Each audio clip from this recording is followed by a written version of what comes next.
Good afternoon. I'm Kay Jacobson. I'm a librarian with the Ramsey County Libraries, and it is my great pleasure to welcome you to our first in the series on Ulysses S. Grant, that is co-sponsored by the Osher Lifelong Learning Institute at the University of Minnesota and the Ramsey County Libraries. And we also thank the Ramsey County Library Friends for helping financially support this program.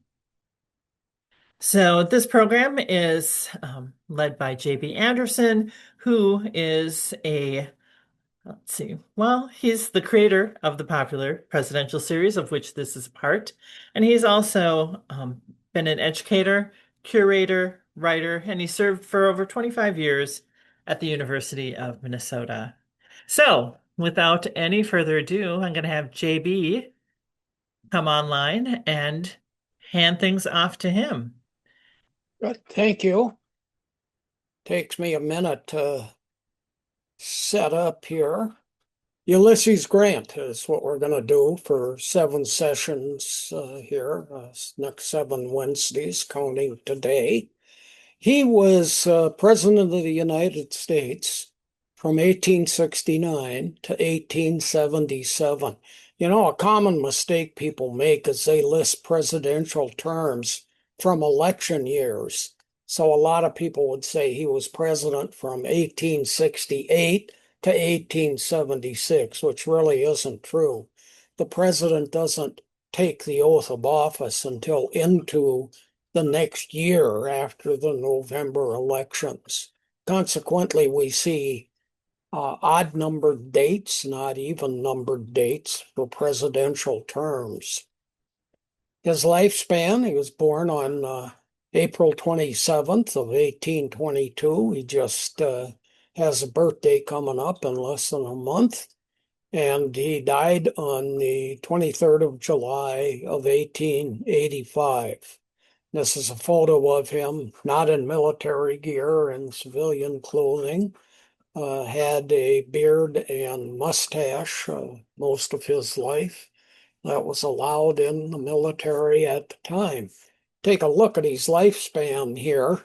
It's not spick and span, the cleaner, forget the spick part. Anyhow, he lived a total of 63 years, 3 months, and 1 day. That's 759 months and 1 day. It is 3,300 weeks and 3 days. It is 23,103 days. 554,472 hours. It is 33,268,320 minutes and 1,996,099,200 seconds. So if you figure this out for yourselves, there are devices online where you can get this information. You enter your birth date and the current date tells you all of this. Anyhow, how old are you? Well, I'm 1.9 billion seconds. Presidential accomplishments. This is a brief view. I'm going to spend a chunk of today talking about what the basic elements in the life of Andrew Jackson, and then we're going to do them in much greater depth over the next 6 sessions. So we're going to first talk about 13 items. First of 13 is under the Jackson under the Grant presidential administration. I'm going to slow down here a little bit. Thank you. I'm not remembering who I'm working on. Anyhow, one of 13. The United States Department of Justice was created during the Grant administration in the 1870s. So that's a big deal. It's a major league department in this day and age. 2 of 13 items. Grant was a strong advocate for civil rights, especially for ex-slaves. Slaves had been freed in 1865. Grant was president a few years later. And what are we going to do about all these freed slaves? And he had a very open mind about what should happen with freed slaves, that they should be included as citizens and have all the rights as citizens, be treated very well. 3 of 13. A lot of economic problems after a war, and here we're talking about the Civil War, which ended in 1865, 4 years before Grant took office. Grant was able to get a lot of those economic problems corrected. World War II, there were 16.3 million people in the United States military during World War II. That was 12% of the population. Amazing. That's like 1 in every 8 people in the U.S. was involved in the military during World War II. Then the war ends, and you got 16.3 million people that want a job of some sort. And the fact that there was a war going on, such as the Civil War or World War II, there was a lot of industry producing lots of stuff for the war effort. All of a sudden, a lot of those people no longer have jobs. So you get into some very difficult unemployment times, especially related to the job market. 4 of 13. He aided in the passage of the 15th Amendment, and I'm going to read it. Section 1, the right of citizens of the United States to vote shall not be denied or abridged by the United States or by any state on account of race, color, or previous condition of servitude. Section 2, Congress shall have the power to enforce this article by appropriate legislation. So this granted voting rights to freed blacks, but only freed males. And of course, you had to be over 21 years old also. So, however, this 15th Amendment, even though passed, really wasn't enforced for another 100 years. Here's Lyndon Johnson. Johnson and Congress eliminated items that led to blacks not being allowed to vote, and that included a poll tax. A poll tax was a tax you had to pay to vote. So it might be $2 for every time there's a vote during a year. And there are local elections, national elections, state elections, etc. And you had to pass a literacy test, proving you can read and write and understand the Constitution. So you'd be asked a series of questions. Well, of course, the poll tax was never collected from white folks. Black folks couldn't afford to pay it. And the literacy test was only administered to blacks. Whites didn't have to take it, or they weren't made to take it. And then blacks, of course, would have a lot of difficulty passing it. Very difficult questions about how the U.S. government is run. Going to talk to you about some personal involvement concerning these matters under Lyndon Johnson. This is the Mississippi Summer Project. Was the summer of 1963, a whole bunch of college students going to the state of Mississippi to register black voters. 3 were murdered by the Ku Klux Klan. There were several hundred there, of course. They would train blacks on how to answer the questions on the literacy test. And so you'd register black voters in Mississippi.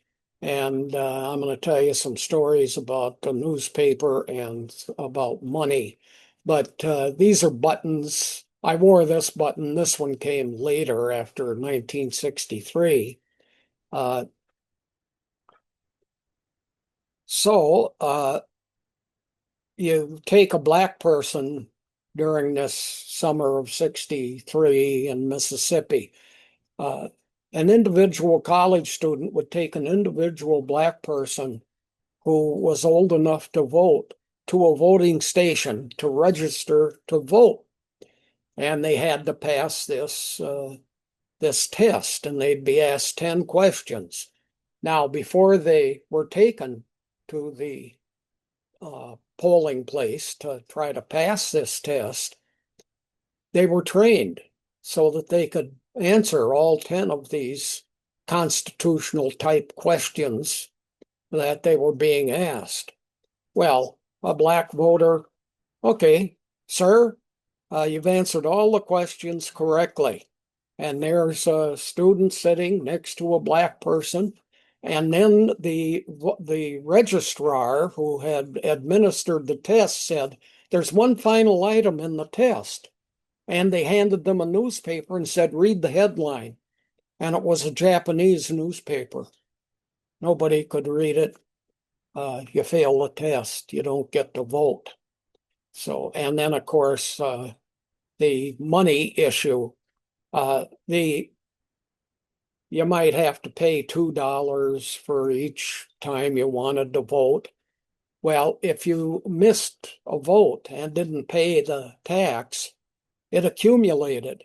So all of a sudden, you got people that are 60 years old. They've been able to vote for nearly 40 years, and they owe $500 or something, back yeah, on this information. Now, it was who got rid of these tests? Who got rid of these uh, financial requirements to vote? Lyndon Johnson was primary in that, and he and Congress passed legislation that outlawed both the literacy tests and the having to pay to vote. SCLC is the Southern Christian Leadership Council. They were a major advocate in civil rights. And SCOPE here, SCOP, that's the Summer Community Organization and Political Education, is what that stood for.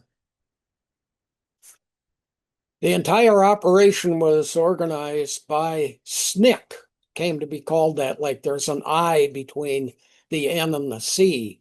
It's the Student Nonviolent Coordinating Committee, and they would get students registered to go to Mississippi, put a bunch of you on a bus from a single place, no fee. Single bus would take you down to cities in Mississippi. Number 5 of 13, the Ku Klux Klan, of course, was very active from soon after the end of the Civil War uh, and well into the 1960s. There were branches located in Minnesota. My wife and I would drive around, go to small towns and just look around. And it's amazing. Occasionally a county or even a small city would have a museum. And there were times that I went into these small town museums and they had a Ku Klux Klan outfit in here.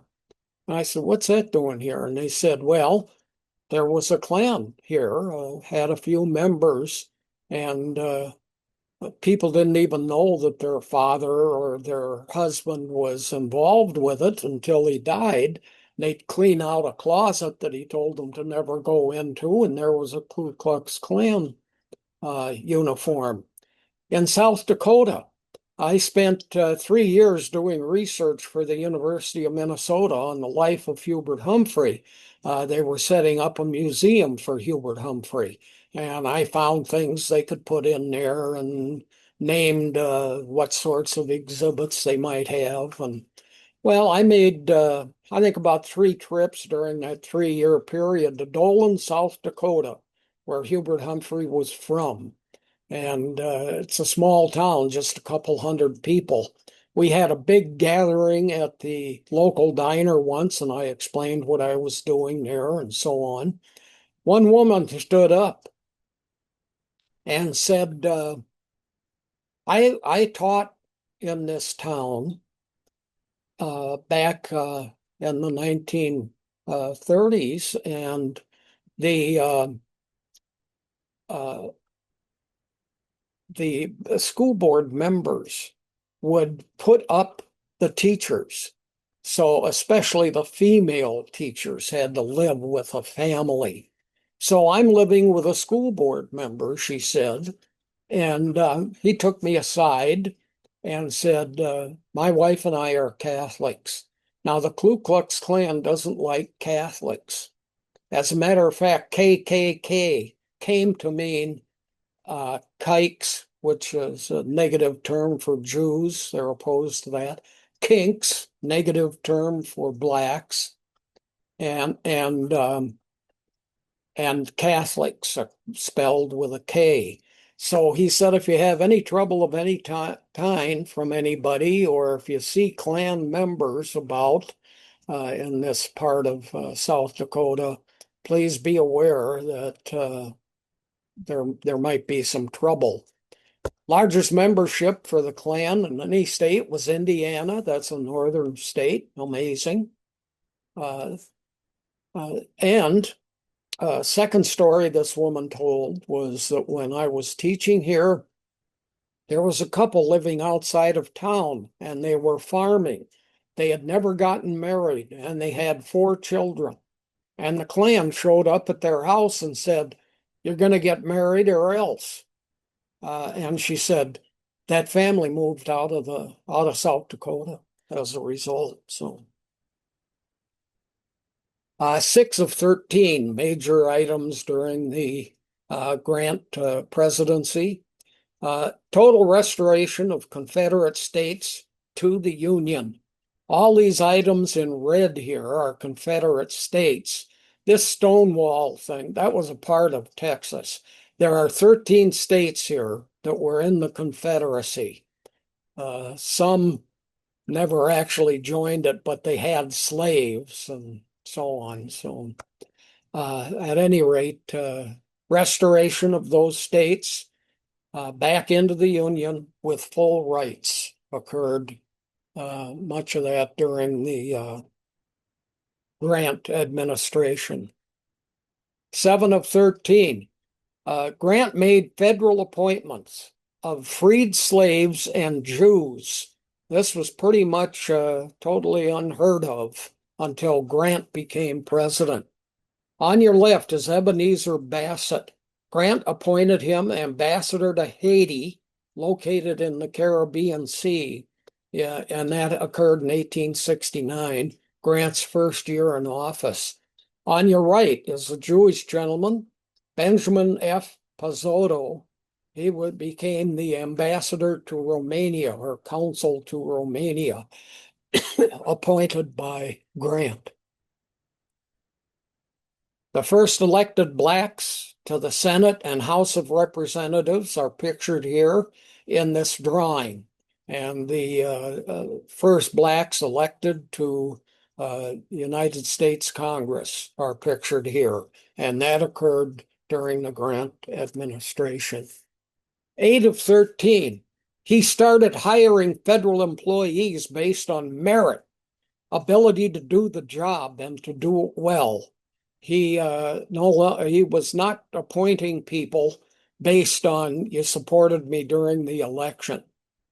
So the U.S. Civil Service basically what its aims were wasn't founded until 1883 after Grant had left office, but he basically started the practice of what the U.S. Civil Service became, including giving an exam to people showing that you were qualified for the job. And there was a United States Civil Service Commission that got created also eventually. 8 of 13, second term. This is kind of a part of the same thing. Economic downturn, and he was unable to resolve it. It's a difficult thing to do. There are just lots of problems economically, and no matter what the president does. Sometimes it works, sometimes it doesn't. That was number 9. Number 10 of 13, Native Americans. They should adopt European culture, according to Grant, and become settled, agricultural, no more nomadic stuff, following herds of buffalo from Minnesota down to Kansas and then back again. And so they were nomadic and picking up crops along the way, things that were growing wild, so you could have fruits at different times of the summer season and so on. Basically, what Grant is requiring here is that Native Americans become like white folks, be a settled community, farm, um, etc. But he was, generally speaking, he was very kind in trying to accomplish these things among Native Americans. 11 of 13. He wanted to resolve financial issues with Great Britain, and he got that accomplished. Great Britain was a major trade nation, a major trade group of colonies of England. And consequently, they really ruled the world economically. I mean, there's the famous saying, the sun never sets on the British Empire. I mean, they owned India, and there was always some place lighted by the sun as it as the earth spun around. And so this was a gigantic outfit, Great Britain, the British Empire, and the United States wanted to be on good terms with them, especially financially. And Grant helped get a lot of that resolved, and there were some treaties and so forth, so that the United States could have lots of trade with England. 12 of 13 Grant wanted to annex Santo Domingo. Now, here's the Dominican Republic, is what it's called today. Haiti is on the west end of the island, Santo Domingo on the east end of the island. Now, here's Puerto Rico, separate island to the east, and it to this day is part of the United States. We have asked them to make themselves a state, and they have refused. They've had votes on it several times, and the votes never pass. So they remain a colony of the United States. Haiti, located here in modern U.S. history, this is the poorest country in all of the Americas. North, South, and Central America. Here, the Dominican Republic, Santo Domingo, Grant's efforts to make it a state failed. He wanted to control, or Grant wanted this, but tons of people wanted it, including other presidents. There's going to be a lot of companies, a lot of foreign countries and companies, organizations wanting to sail through the Caribbean Sea and the Gulf of Mexico and get goods, fruits and tobacco and other things out of Central America in particular. So if you make Santo Domingo a state, you've got a place where you can have lots of ports and lots of military, and you can control what sails through the Caribbean and the Gulf of Mexico there. So this was kind of a strategic move to gain territory in the Caribbean area. 13 of 13, the 1876 presidential election. This was nearing the end of Grant's term, and he was interested in what was going on. It ended up being the most corrupt election in U.S. history because the guy that won didn't take office. His opponent did, the guy who lost. Rutherford B. Hayes became President of the United States and gained the nickname Rutherford B. Hayes as a result. Samuel Tilden was the Democratic nominee, shown on our right here, and was the actual winner. What the Republican Party did is they went into the southern United States, which was pretty angry about, the Civil War still. And they got 3 states there that Tilden had won to cast those votes, those electoral votes, for Hayes instead. So consequently, we had a president that didn't win the election. Tilden is famous for being one of the 3 major wealthy founders of the New York Public Library. Well, let's take a look at after his presidency. Again, a brief look. Here is a picture of Grant after his presidency, sitting on the porch of his house. Can you see here, sitting inside the doorway? There's a black man there.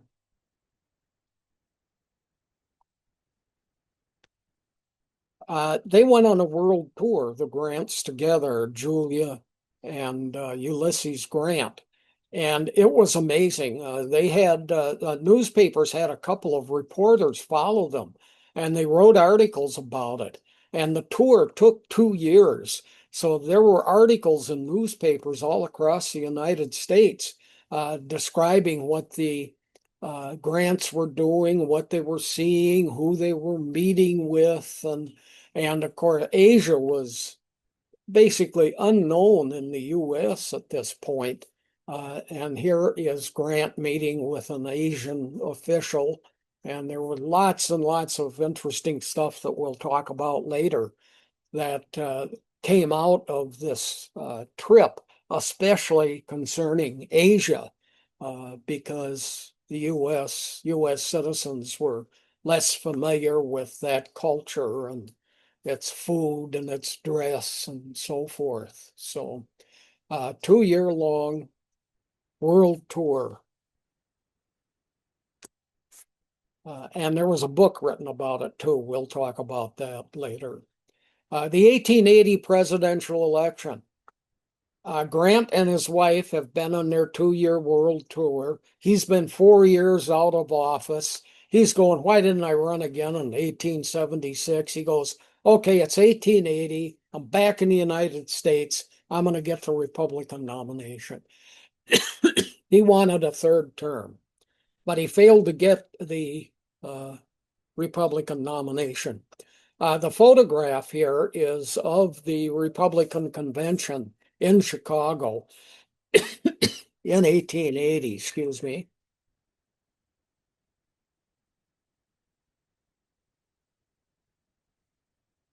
Grant ended up then writing a memoir about his life up to the end of the Civil War, but not after the Civil War. It's 2 volumes pictured here, Personal Memoirs of U.S. Grant. Now, a memoir is where you write something about yourself and it's based on your memory of what happened. An autobiography over here, that's where you write something about yourself, but it's based on facts, notes that you kept throughout a 40-year period, maybe. Important documents, especially if you were involved in the government and you talked about those documents and what they say and so on. A biography is something written about you, but by another person. So someone else does it. And it's based on facts also. It's somebody doing research into your life and looking at your writings or what people said about you, other people's diaries, etc., etc. So here is this hugely best-selling 2 volume set about written by Grant about his life, known as a memoir. The lost cause myth we're going to talk about for 3 slides here. It's about the Confederates interpreting the Civil War. Okay, they lost it. How can we make it look good? Well, the cause was just. The cause was uh, separating from the Union because you were making laws against us and you were opposed to slavery.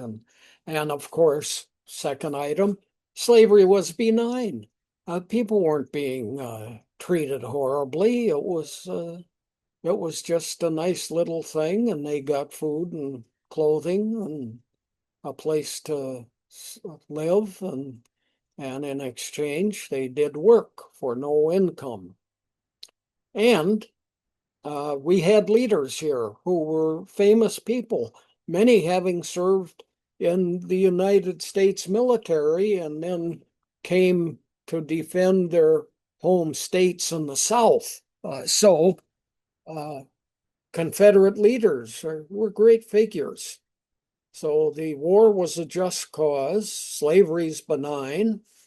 Confederate leaders were great people. Item 4, they downplayed the role of slavery in the Civil War. Even Lincoln said, hey, the reason for this Civil War is to rejoin the Union, preserve the Union. At the end of the war, Lincoln started trying to do some things about slavery. Item 5, Southerners then dealt with defeat, and that's always a difficult thing to do. And as you can see, what they've done in these first 4 items is they aggrandize themselves, they aggrandize the past that they've shared as a part of the United States, and then they carry on with white supremacy, and that white supremacy continued in great uh, numbers, up until the 1960s. Things began to change. Some people think it's still difficult in many parts of the South, but death and evaluations of Grant. Let's take a quick look at that. And again, there'll be a lot more later. He died in 1885. Popular across the northern United States. His name was regularly used up to his death. This is Grant's tomb. He's buried in Manhattan, New York. The processional, which we'll talk about later, tens of thousands of people up a New York street to this monument. I lived in an apartment nearby. I would rent apartments from people over the summer months and go stay in New York, and I might live in, 6 different places or 4 different places. And my wife would come out and visit when she was working or when she was teaching. She was able to come with me. I lived about 2 blocks from this thing for a couple of weeks, and it was very interesting. You walk up this stairway into this open air uh, cathedral or tomb is what it is. And there's a large circular area, stone wall coming up. You walk up against that wall and you can look down 1 story. And down there are 2 caskets. And it's Grant and his wife. And then there's lots of information about them on the walls, and quite the domed structure, and it's on the Hudson River. Uh, right over here, you look down, and it's the Hudson River on our left, looking at this image. And so, Grant had critics, and we're going to talk about his critics first. 3 major items. Economic conditions during his term in office, second term in particular, got very bad news, real downward turn. He had trouble fixing them. The stuff caused by the war that was still about during his first term, he was able to fix to a great extent. But economic conditions during his second term were, uh, they were economic depressions. They were called panics in the 1800s, an economic panic. Today we call them depressions. Second of three items. Lots of officials in his administration when he was president were there to enhance themselves. This had been true through most of presidential history up to Grant. Grant wanted people in positions based on their ability to do the job, not based on their support for his political party or for him himself or whatever it might be. So the critics said, yeah, well, that wasn't the case. What was really going on was lots of people in the Republican Party enhancing themselves when Grant was elected president. And three of three. Casualties during the Civil War were very high under his command, especially compared to other generals. Lincoln said, this is because the other generals don't fight. I like Grant. He fights. Now that's going to result in difficulties. Well, critics took it on as he was throwing people out into battles and huge deaths. We'll have a lot more on this with figures over the next 6 weeks. Grant had supporters too, not just critics. So let's take a look at a couple of items that Grant was positively endorsed about. Native American policies. They were nonviolent under the Grant administration compared to a tremendous amount of violence during the 1800s, the rest of the 1800s. So Grant was being magnanimous toward Native Americans and trying to get them to lead the European lifestyle of European settlers in the United States. And here's some pictures of Native Americans at the time. There had been westward marches of Native Americans that led in a tremendous amount of deaths. There were, it's estimated between 20 and 100 million Native Americans. Most people say 40 million Native Americans during the Civil War time in the present day United States. Today, 750,000. That is a genocide that is kind of unmatched in world history. More about it later, too. He reunited the nation. Yep. Got people working together better. Lots of Northerners had moved into the South. People were, again, feeling a part of a whole rather than a division. Grant ranked by historians, so take a very brief look at that. He was ranked near the bottom for most of the time that evaluations have been done. From the end of the World War II up until just a decade ago or less.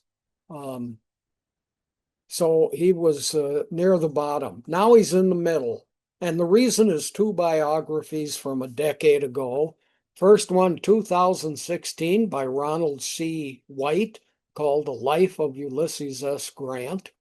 And the most famous one and the biggest seller, Ron Chernow's Grant, which came out in 2017. And they both looked at the accomplishments of Grant rather than the negatives of Grant. And that really changed how historians began to evaluate him. There are surveys done among historians, There's a total of 800 historians that respond. It's done every 4 years. And they rank presidents overall, and then they rank them on 20 individual characteristics also. So at any rate, beginning a decade ago, Grant moved a lot higher in ranking. Childhood and education.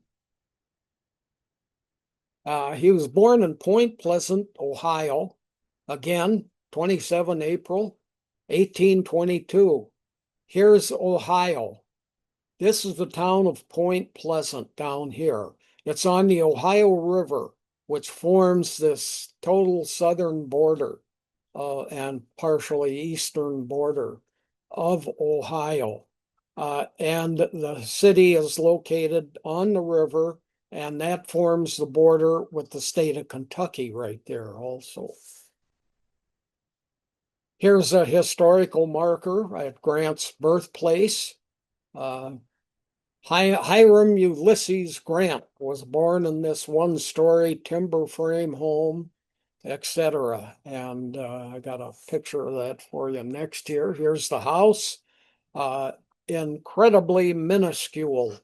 But it's got a fireplace here, you can see. It's got a back door over here. I have visited a lot of presidential sites, and there's one in Iowa, very small, and it's Herbert Hoover.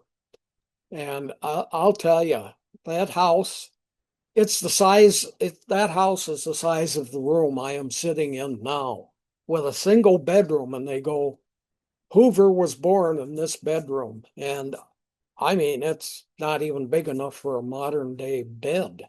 But at any rate, these were pretty meager beginnings and meager sized homes for lots of these people.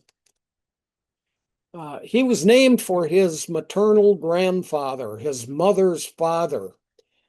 His first name was Hiram. His middle name was Ulysses. So his birth name, the name given to him by his parents when he was born, was Hiram Ulysses Grant, Hug. Hug. Anyway, Hiram Ulysses Grant. Well, his name was changed by a congressman. Congressman thought, wouldn't it be nice if some guy in the military had a name and his initials were US, standing for United States? That would look very patriotic.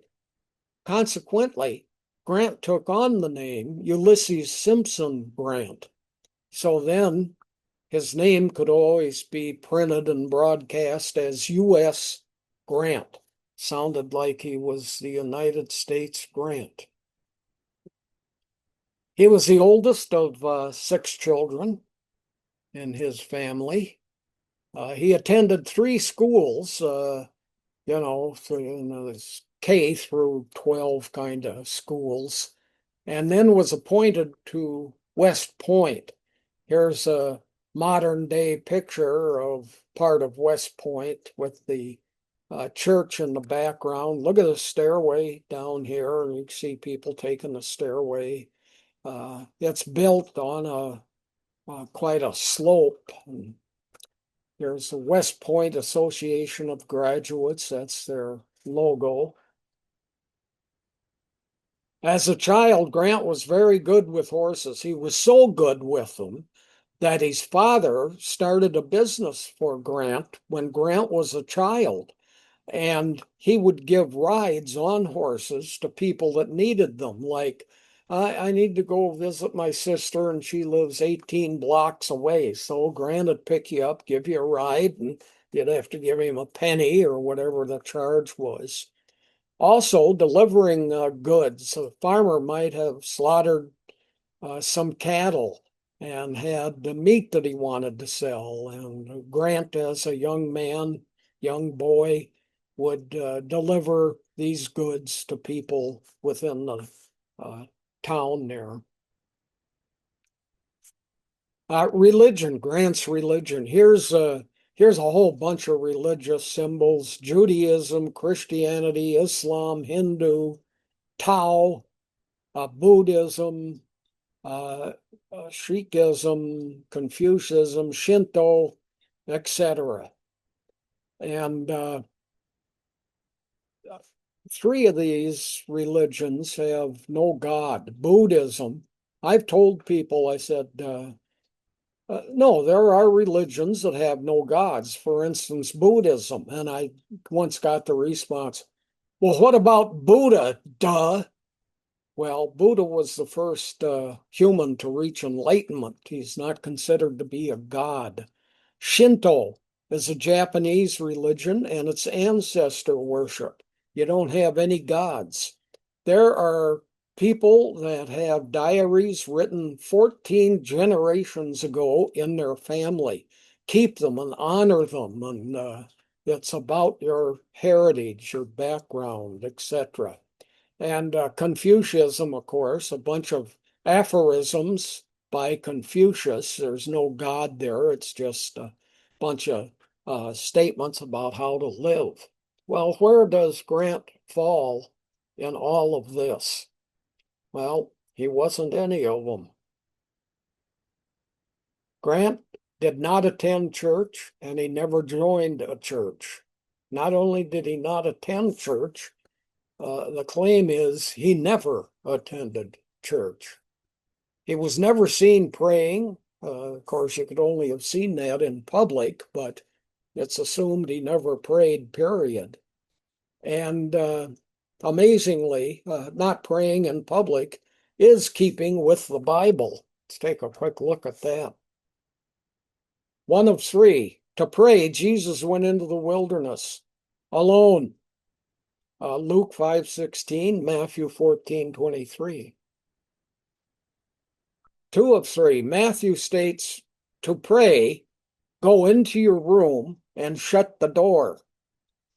Matthew 6:6. Matthew further says to not be like the hypocrites who pray in public.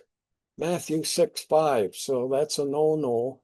Here, this image of people praying together in a group fashion is not biblical in makeup. Many wrote in their diaries about Grant that, well, we think he's an agnostic. He's like Thomas the Apostle, Thomas the Doubter, appointed by Christ to be one of his apostles. What's an agnostic? You don't believe in or disbelieve in the existence of a higher deity. You don't know. Was Grant an agnostic? The first six presidents, let's take a look at them. I've had many people tell me we've never had a non-Christian president. Oh, yeah, we've had several. There are four of the first six presidents were deists. A deist is a person that believes in God, but not in the divinity of Christ. Here are four presidents who were deists: Washington, Jefferson, Madison, and Monroe. They were non-Christians. There were two here among those first six who were Unitarians. Either there's no God or there's a God, but no divinity for Christ. And those two presidents were John Adams and his son John Quincy Adams, who were Unitarians. And there's one more. William Howard Taft, 1909 to 1913, he was president. He was a Unitarian. He spoke publicly many times about not believing in the divinity of Christ. Ulysses Grant, Thomas Jefferson, there are people who say these two guys may well have been atheists.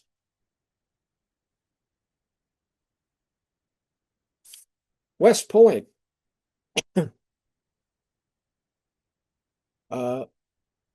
There's that picture again of West Point. We can take a drink. Thank you. We're going to do 22 slides on West Point. We're starting to get into a situation where we're going to do some in-depth stuff. Each of the following two paragraphs there tell us about how people get into West Point. How do you attend? Well, members of Congress, that's the House of Representatives and the Senate, they each get to appoint two people. Now that's 435 people in the House and 100 in the Senate. The Vice President, he or she also gets to appoint two people, but that's just one individual. But this is a total of 536 people. They each get to appoint two people to West Point. Now this is today. That's 1,072 people in each class at West Point, each of the 4 years. So each class in 2026. You got four classes there. You're pushing 5,000 or 5,300 people. No, 4,300 people in attendance at West Point. And this picture, I have a close-up of it here. This is West Point today, actually last year. Look at the size of the buildings. I mean, multiple stories, all of them. Some are just 3 or 4 stories. This is like 8 or 10 stories here. Here you can see they're on the river here. Oh boy, got to have a football field of some kind, a baseball field right there. I'm assuming this is a marching field area, a training area. And you can see here's the church for West Point, and there are some outlying buildings, and it's quite a place anyway, a lot of people. The first woman allowed into West Point was 1976. A total of 119 women were appointed that year out of 1,072 possible appointees. That's 11.1%. This is about half of the women that were appointed in 1976, the first year women were allowed.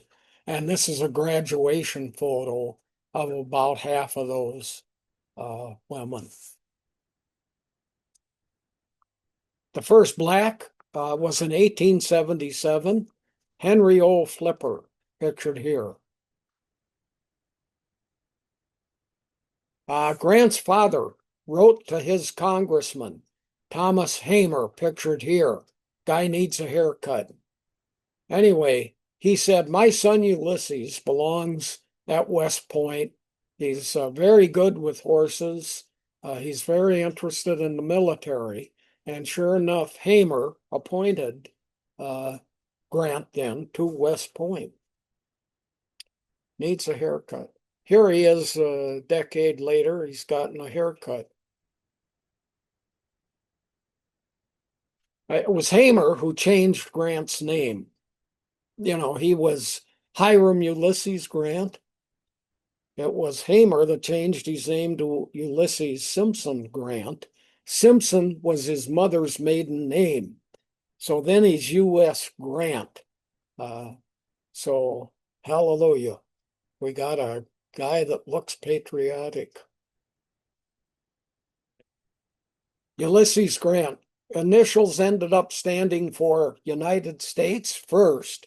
Then somebody said, how about Uncle Sam? Then after the Civil War, they said, how about unconditional surrender Grant? So wow, United States, Uncle Sam, and unconditional surrender Grant. Here they are. This is United States Grant. Here's the United States at the time. This is Uncle Sam Grant. And this is unconditional surrender Grant. So interesting name origin, name change stuff. Uncle Sam. When Grant arrived at West Point, everybody called him Sam. That was his nickname. because he had now gotten this new moniker of U.S. Grant, no longer HUG. Grant's first year at West Point, uneventful.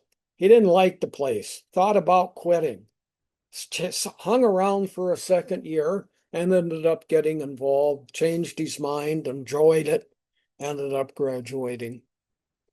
Favorite class was visual art. You go, what? He's in the military. What do they got an art class for at a military institution? It's because military people need to learn how to draw military maps. So cadets mostly were taught in the visual arts class how to draw maps. Grant got interested in drawing horses. This is a drawing of Grant's. You can see he did pencil drawings. Here are two more drawings by Grant. Guy was quite an accomplished artist. Here, a couple greeting a couple on a horse. Here, Native Americans with a mountain in the background. And here, another Grant drawing of there's a steepled church in the background and very nice multi-storied home there in the front. So this guy was an accomplished artist doing drawings. His medium was pencil, but that's what you draw maps in. That's what the West Point cadets were given, and Grant took it a step further than mapping. Well, Grant hated Sundays at West Point, and the reason was you were required to attend church. So we know that he was in church, but we also know that he stated and wrote that he did not like it. This is a picture of the church that Grant attended at West Point, and it was during the 1840s. This is the church at West Point today. You can see cars parked down here. You can also see it's it's about 4 stories tall on the interior there and goes up another 3 or 4 stories here on the steeple portion. So it's a huge building. I wonder if you still have to go to church. Grant was a book freak. This is a blown up picture that I couldn't blow it up and get it to be non-fuzzy. At any rate, it's a photograph from the 1840s of the library at West Point. Grant spent a tremendous amount of time here. He was what was called a book freak, would sit in there and read books.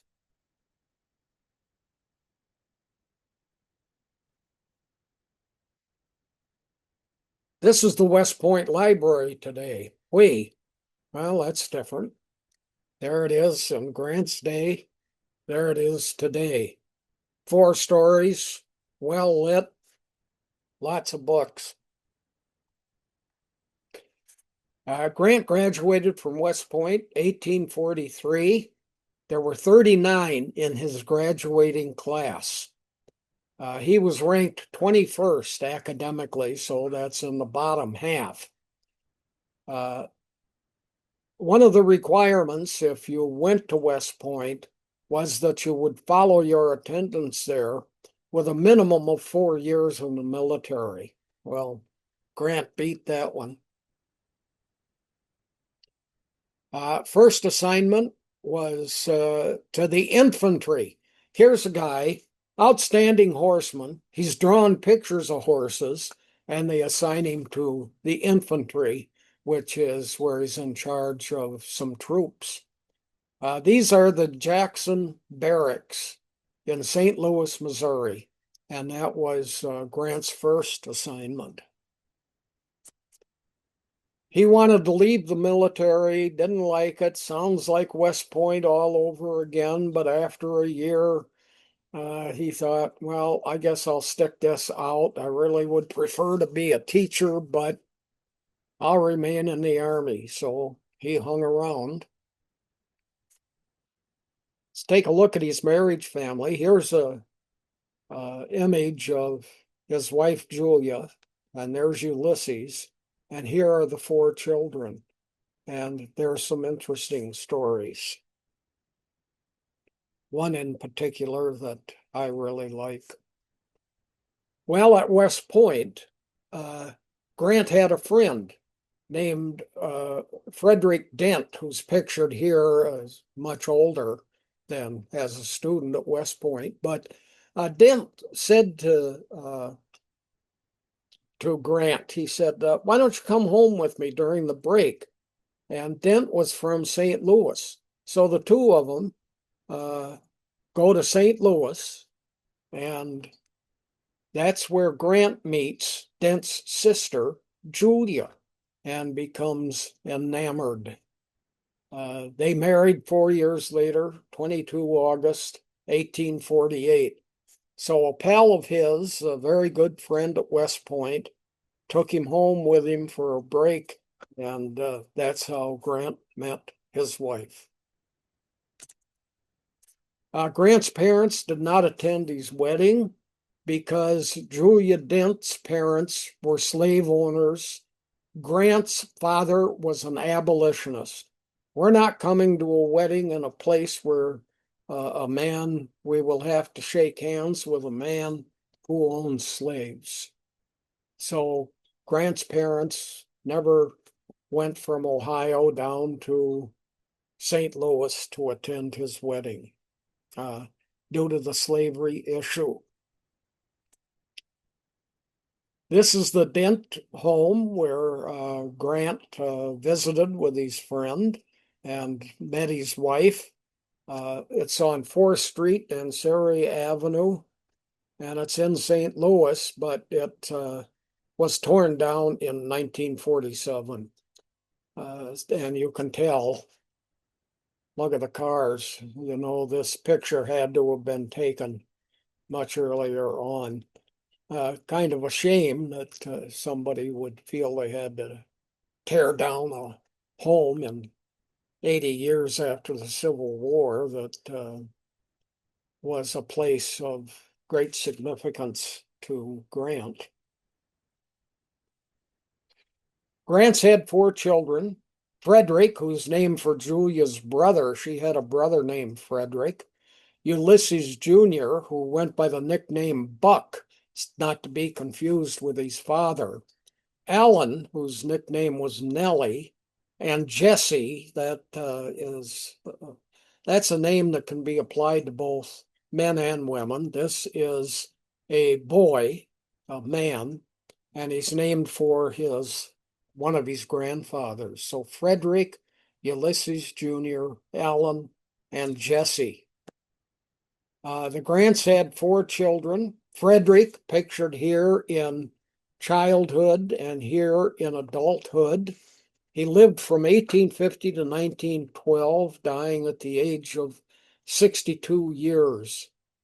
He was a soldier for most of his life and then got appointed as the ambassador to Austria-Hungary, served as a diplomat later in life for the U.S. government.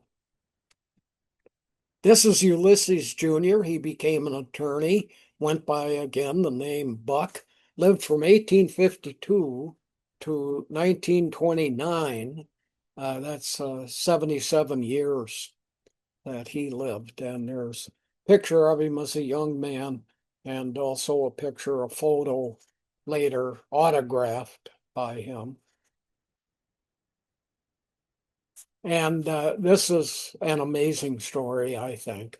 This is Alan, nicknamed Nellie, silent movie actress.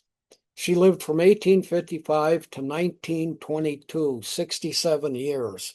But get this, she was in 52 silent movies from 1910 to 1917. That's an 8-year period. So that's,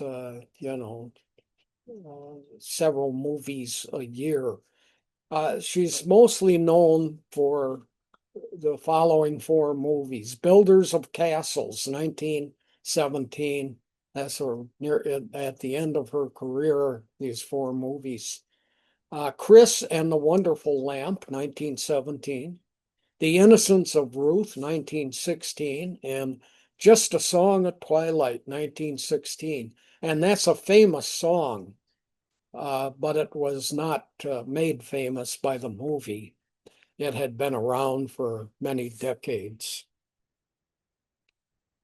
So Just a Song at Twilight. And the stars, Richard Bathelmus, Evelyn Greeley, and Nellie Grant. And look, she was playing a character named Mrs. Grant.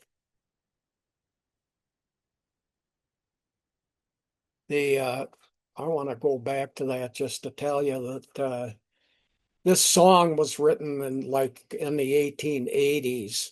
And there could have been this song at the movies because even though they were silent movies, the movie theater owners would place a piano in it and have a person playing music. And oftentimes there was music, uh, print music that came with the movie and was delivered to the movie theater. And that's the music you would play on the piano in the theater, live music, while the movie was being shown. So it could be that Just a Song at Twilight was part of the music that was played uh, in a movie theater. If you had a big theater in a big town and lots of money, you might have an organ in the theater instead of a piano. Uh, Jesse is the fourth and final child, named for his grandfather, and he lived from 1858 to 1934, 76 years. So the Grants had these four children. Here's Jesse at an older age, and he became a politician, and amazingly, unlike his father, became a Democrat. Uh, Grant, Ulysses Grant, was a Republican. He sought the 1908 presidential nomination. He was a leading candidate, but he lost the nomination to William Jennings Bryan, who had been nominated twice before by the Democratic Party. This was the third time William Jennings Bryan would become the candidate for the presidency of the Democratic Party, and the third time he lost. But here's Grant's son is a contender for that Democratic Party nomination. The Mexican-American War is a lengthy section, 49 slides in total. We won't finish it today. I'll start and do a bit of a review next week at the beginning, and then we'll finish up with this Mexican-American War. But the reason it is significant is it's Grant's first big military operation to be involved in. Graduated from West Point just a year or two earlier. Grant was under the command of General Zachary Taylor, who's pictured here. Zachary Taylor became president. He died in office after just, I think it was about 16 months, 1849 to 1850. There was a 4th of July celebration in 1850, and he attended it. Zachary Taylor did, and he got back from the White House or got back to the White House, and he ate a bunch of cherries and drank iced milk with it and got a stomach ache. Everybody thought he died of milk and cherries, but probably had some other kind of intestinal or stomach ailment that caused his death. But he was the first general that Grant served under. And this is the Mexican-American War. We're going to take a look at the Texas campaign first. Battle of Palo Alto. Here is New Mexico, Oklahoma, Arkansas, and Louisiana, all surrounding Texas. Now, the Battle of Palo Alto is way down on the southernmost tip of Texas. And this is the Gulf of, oh, wait a second, that's the Gulf of America, if you're a Trumpite. Uh, so anyway, Palo Alto, way down there.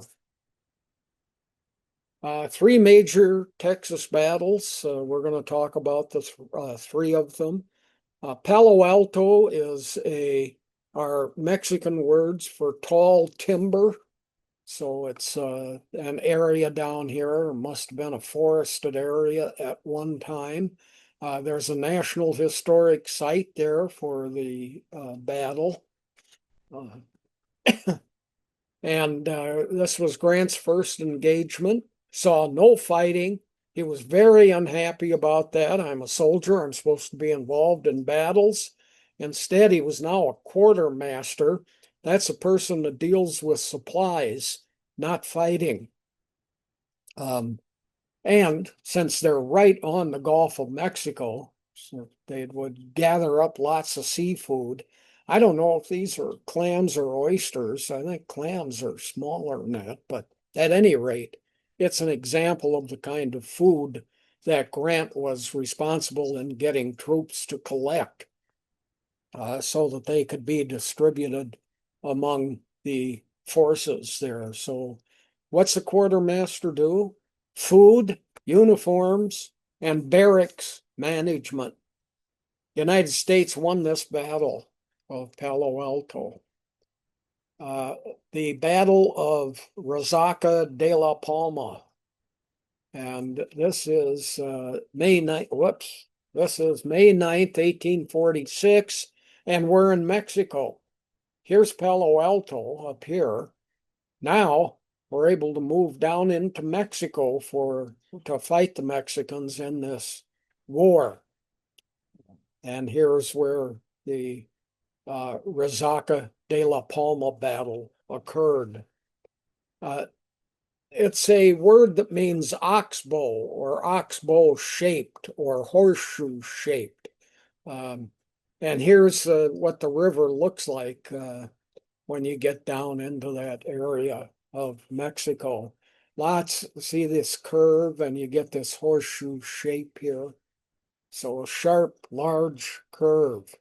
Here's one, multiple curves, and then straightens out again. 2 or 3. Again, Battle of Resaca de la Palma. Decisive win for the United States.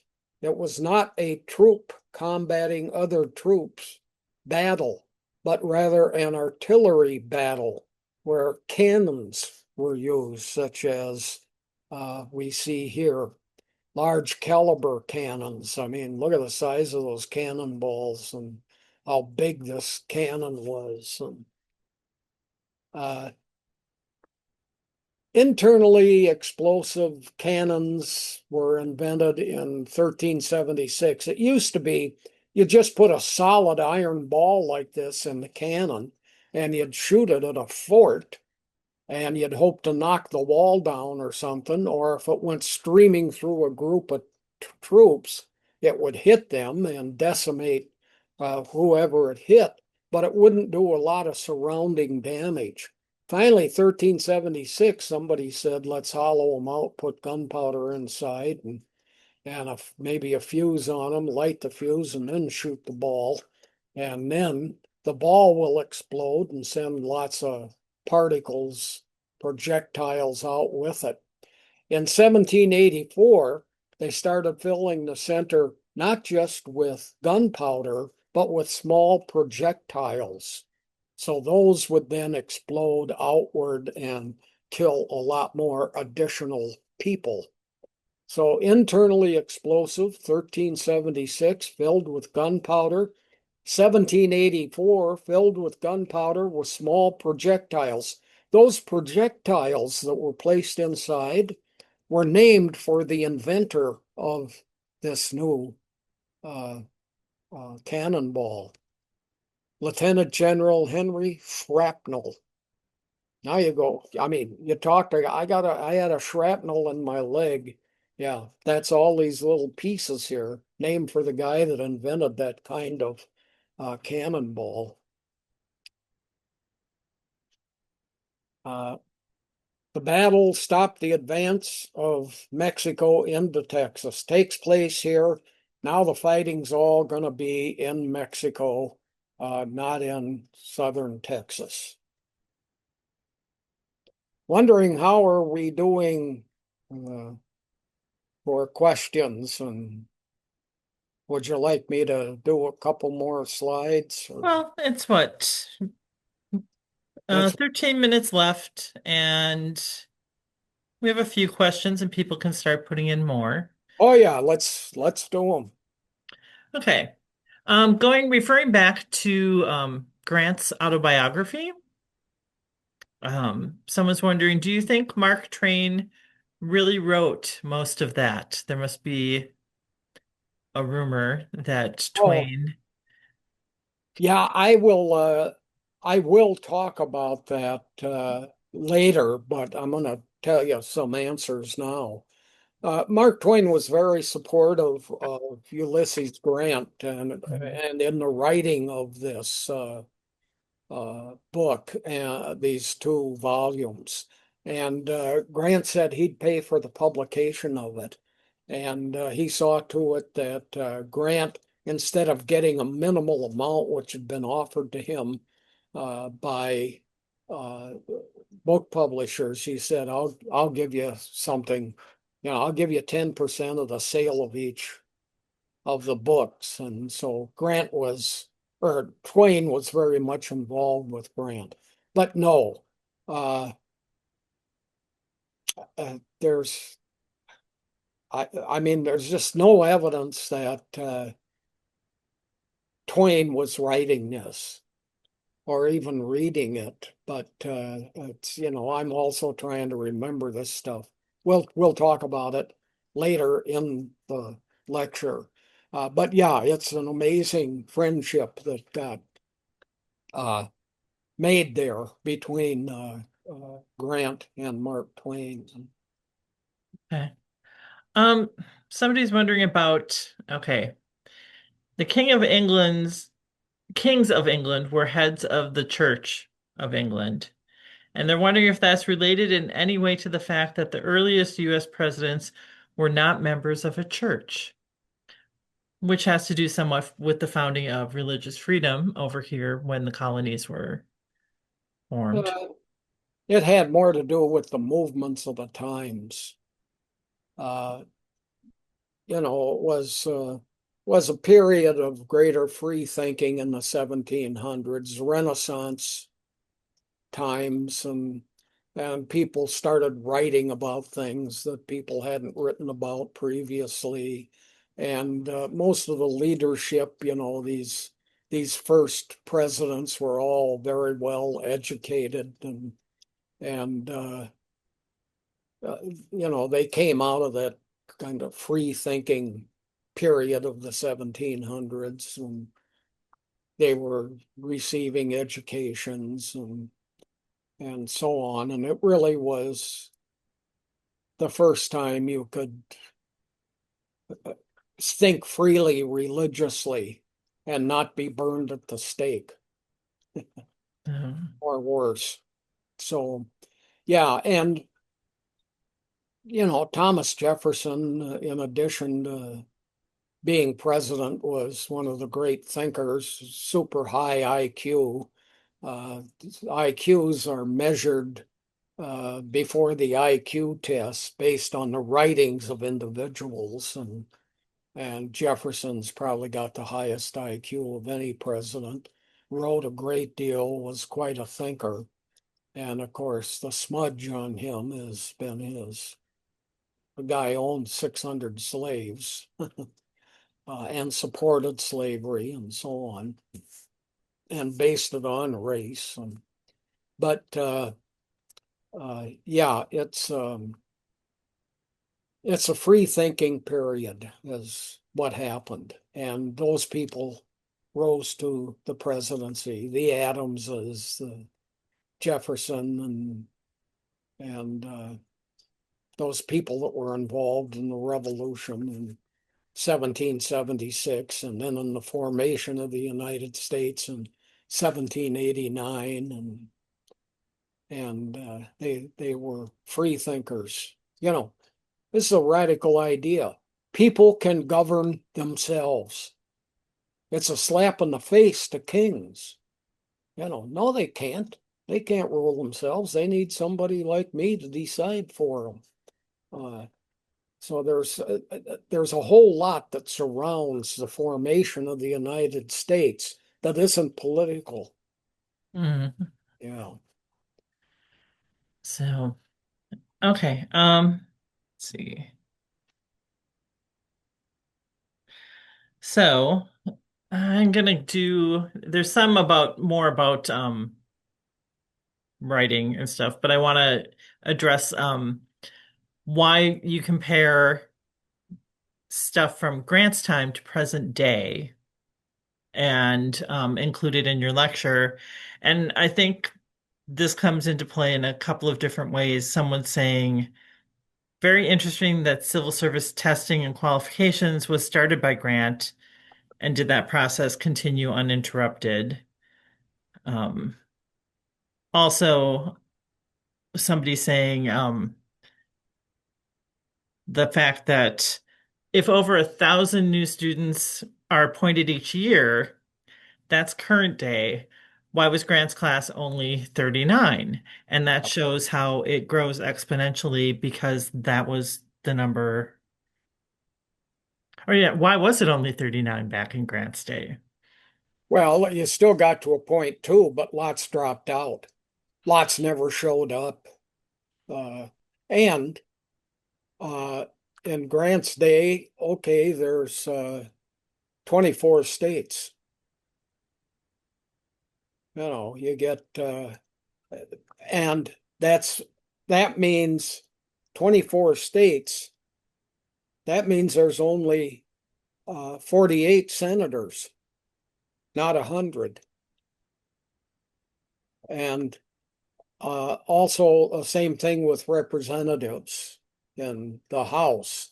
So it's far less. You might have 120 people. Today, we've got 535. So that's why there's 39 in these graduating class.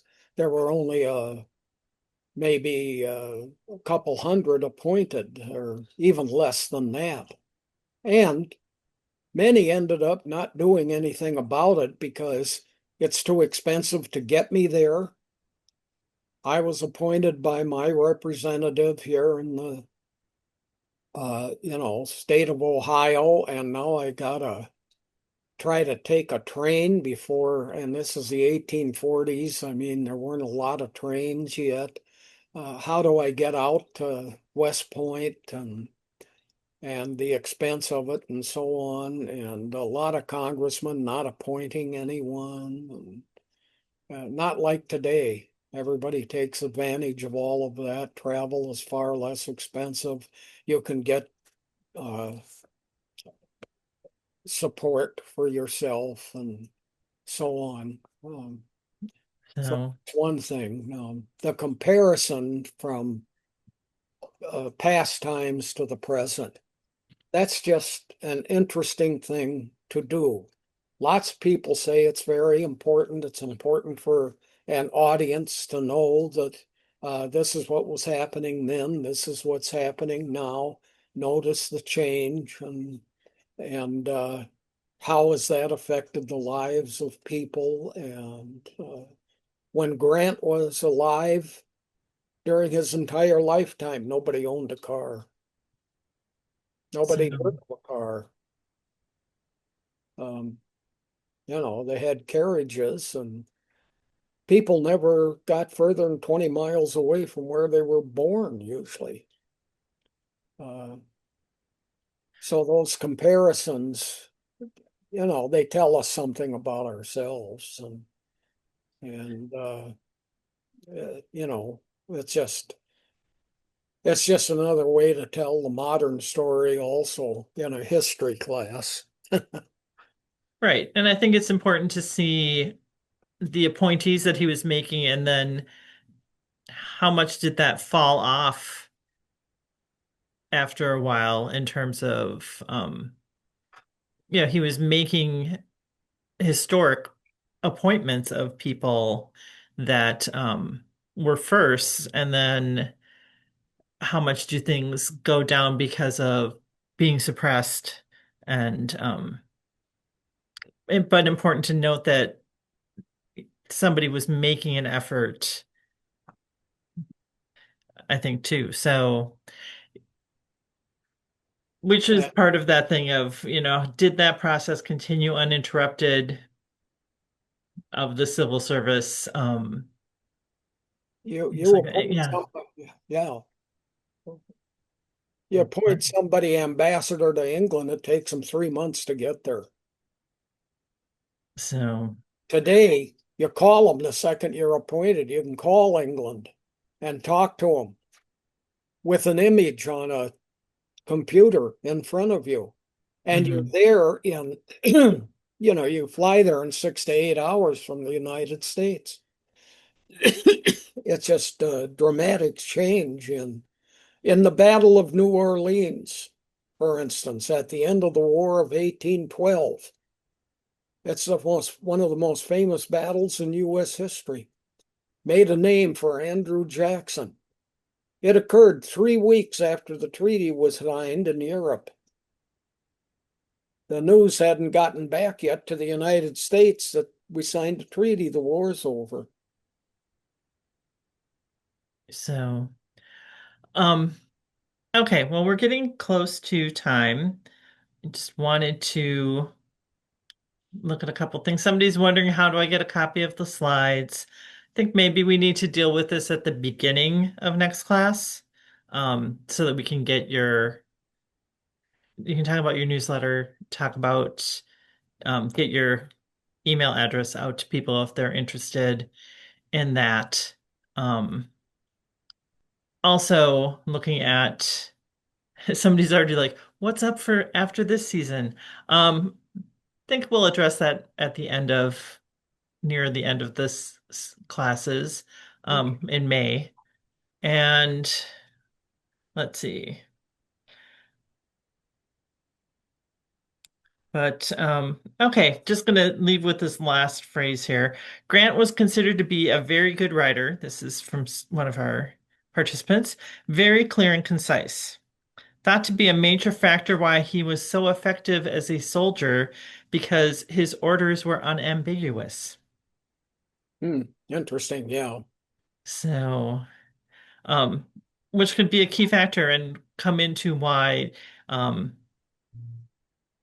Twain, might not be as important an influence on his writing as some give him credit. But yeah, it's just Interesting. interesting viewpoint on that.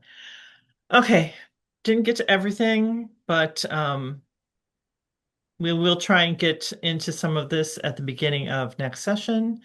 And glad everyone was here today.